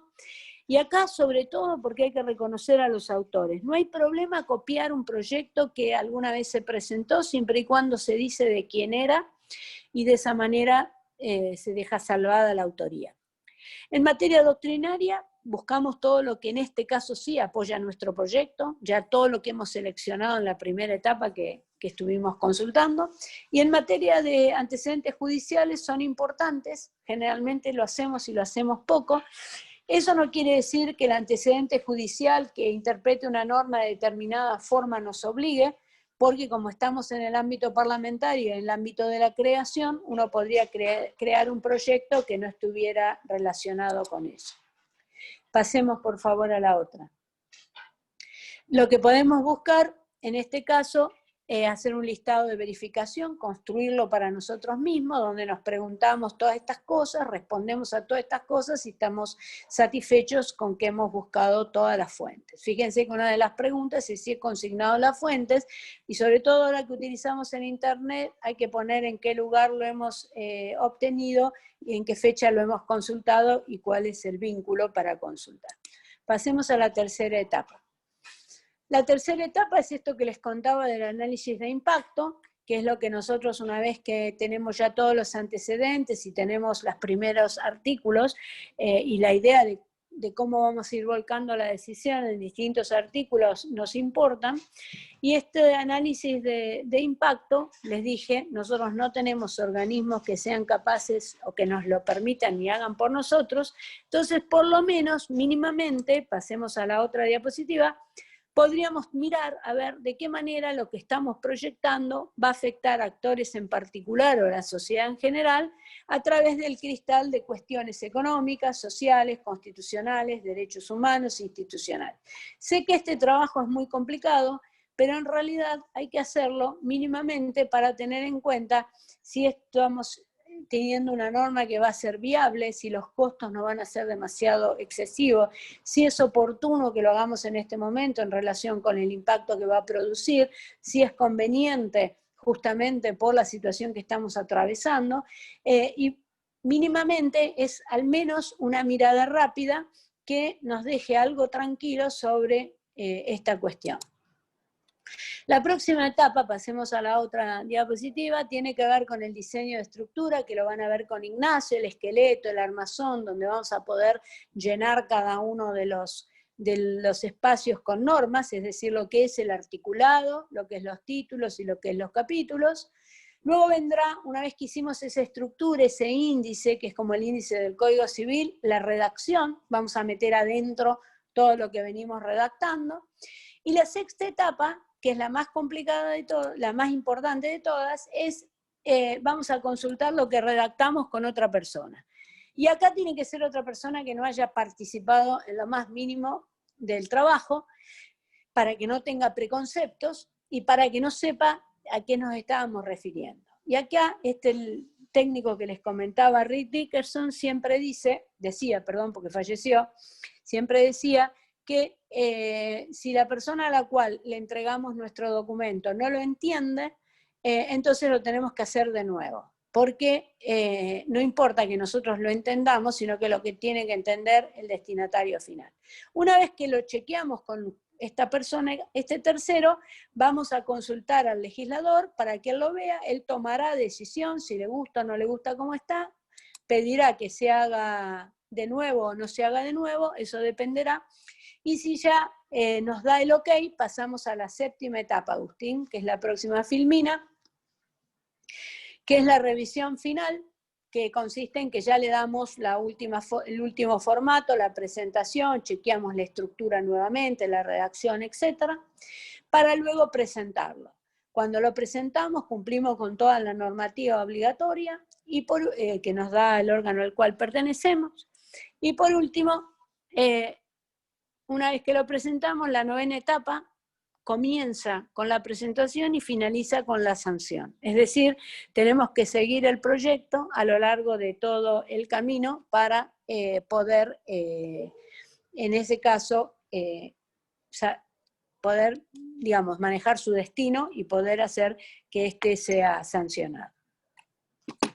Por último, quiero mostrarles algo que para mí es importantísimo y que me encantaría que lo aprendieran todos, que es lo que dijo un señor, Matthew Hale, que escribió varias obras de derecho parlamentario, fíjense en qué época, en el siglo XVII, muy temprano, y este señor dijo lo siguiente, él hablaba sobre las leyes en el Parlamento inglés y demás, y él decía que un reformador de una ley debe fundamentar de manera precisa hasta dónde y por qué el derecho debe ser modificado o completado. Una vez que hizo eso, debe formular con exactitud la propuesta de reforma e indicar las ventajas e inconvenientes. Luego, valorar esas ventajas e inconvenientes. Y por último, si la reforma le resulta razonable, debe mantener la situación que existe si la seguridad jurídica lo exige. Matthew Hale está dando respuesta a las preguntas que ustedes hicieron sobre hiperlegislación o legislación o contaminación o inflación legislativa. Lo que nos está diciendo es que hay que ser muy cuidadosos en materia de reforma legislativa y tener siempre presente el tema de la seguridad jurídica. Me gusta citar junto a Matthew Hale a alguien más contemporáneo como Reed Dickerson, que Reed Dickerson dijo que si nosotros elaboramos muchas normas y esas normas la gente no las entiende, el ciudadano crea su propio derecho y hace lo que quiere, o sea, cumple con alguna cosa o cumple con la otra. Y también más o menos en la época de Reed Dickerson, pero ya en nuestro país, Werner Goldschmidt, que es el autor de la teoría realista del derecho, él dijo que cuando uno genera demasiadas normas desde un órgano legislativo, en realidad sabe que la gente no va a poder conocerlas todas ni cumplirlas todas, más aún si las normas no son claras, y eso implica un ejercicio en cierta forma autoritario, una cierta tiranía ejercida desde el propio poder legislativo. Me pareció que esto es bastante grave como para tenerlo en cuenta también. Bueno, hasta aquí llegamos y abrimos a preguntas. Si les parece, nos quedan 10 minutos.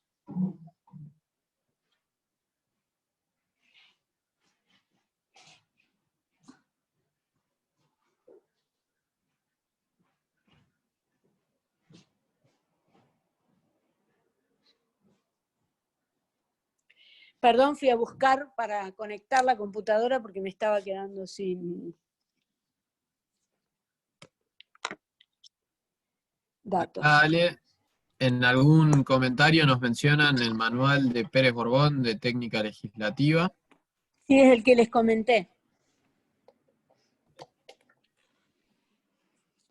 Pérez Borbón es un gran amigo, con él formamos el Instituto de Ciencia y Técnica Legislativa junto con el doctor Ubertone y varios otros autores. Somos de los primeros que capacitamos en el Congreso de la Nación, y en el manual de Héctor Pérez Borbón van a encontrar cuestiones que hemos trabajado en conjunto. Lo que tiene de bueno es que tiene ejemplos. Acá tengo, Ale. Sí. Sí, tiene ejemplos de buenas prácticas y de no tan buenas. Sí, exacto. Acá tengo una pregunta que dice, ¿qué pasa si se aprueba un proyecto en comisión con modificaciones con las cuales no está de acuerdo el autor del proyecto que no pertenece a la comisión? Podrá hacer su salvedad en el recinto, pero no va a poder hacer demasiado, porque como les comenté, el proyecto deja de ser del autor en el momento que ingresa, tal es así que si el legislador quisiera retirar el proyecto, tendría que pedir una autorización al cuerpo.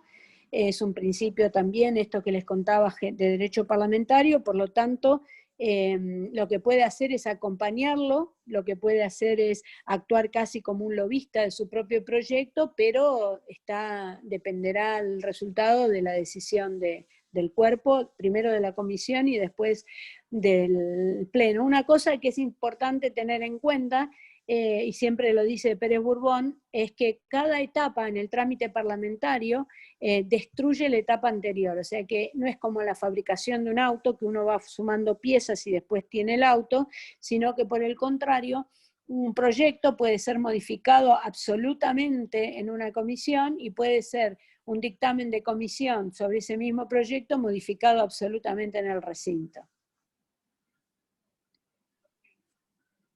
Acá hay preguntas sobre dónde se pueden comprar los manuales. Hasta donde yo sé, por ejemplo, el de técnica legislativa de Pérez Borbón está online en la página de la Fundación Konrad Adenauer. Sí, todos los manuales que yo les dije son gratuitos, menos el de Leiva Fernández. El de Héctor Pérez Borbón es gratuito, lo encuentran online, las reglas de técnica legislativa y reglas. Hay manuales de muchos países que también están en internet, así que sí, no tienen que comprar nada. Sí, Andrea, el de Leiva Fernández hay que comprarlo. Sí. Otra consulta, ¿cuánto tiempo tenemos que esperar para que la comisión se expida? Y si no lo hace, ¿cómo lo reclamamos? En realidad las comisiones no tienen plazo para expedirse, no sé desde qué órgano legislativo me estás hablando, pero lo que ocurre es que normalmente hay una facultad que tiene el presidente del cuerpo de pedirle a las comisiones que le comenten en qué estado están los proyectos e inclusive puede urgir su trámite y si no desde el pleno se puede hacer una moción para que se comunique a las comisiones que dada la urgencia, traten el tema, o se podría pedir también en el recinto una preferencia para el tratamiento del tema, aunque no tenga dictamen de comisión. En realidad todo esto depende del apoyo político que puedan tener estas medidas, ¿no? Y está bien que no haya plazos en el ámbito parlamentario porque uno puede llegar a un acuerdo en 5 minutos o tardar 18 años en acordar algo. Sí. Acá Natalia Ramírez menciona, además del manual de Pérez Borbón, como bibliografía básica, la guía técnica para redacción de la legislatura de la Ciudad de Buenos Aires. Uh-huh. Eh, A ver, cualquiera de todas esas normas, como también se pueden usar, porque no hay normas de uso obligatorio. Así que la que ustedes se sientan más cómodos, por supuesto que sean, digamos, aplicables en términos de usos y costumbres de lo que ustedes ven que son los textos que nosotros redactamos en los órganos. Cualquiera de ellos se puede utilizar, no hay nada obligatorio. Y hay mucho en Internet. Lo que voy a pedirle, sí, a Agustín tal vez, y les voy a enviar, no es que les envíe a ustedes, no es un manual, pero sí son las reglas de técnica legislativa del texto normativo que se aprobaron por norma IRAM 30.701. Me parece que es un compendio mínimo de normas que el proceso fue un proceso muy largo en el que participamos técnicos legislativos de todo el país, que después se llevó a consulta en Santa Fe, donde se presentaron hubo representantes de todas las legislaturas y se aprobó la norma y se publicó. Como la norma IRAM es una norma de una entidad privada, tendríamos que comprarla para poder usarla. En realidad tenemos la suerte de que una legisladora de Santa Fe, a Erhard, la copió en un proyecto que está publicado, entonces les vamos a mandar ese proyecto y ahí van a tener las mínimas reglas de técnica legislativa que creo que Ignacio se va a referir a ellas también, no sé, pero que podrían ser una guía interesante.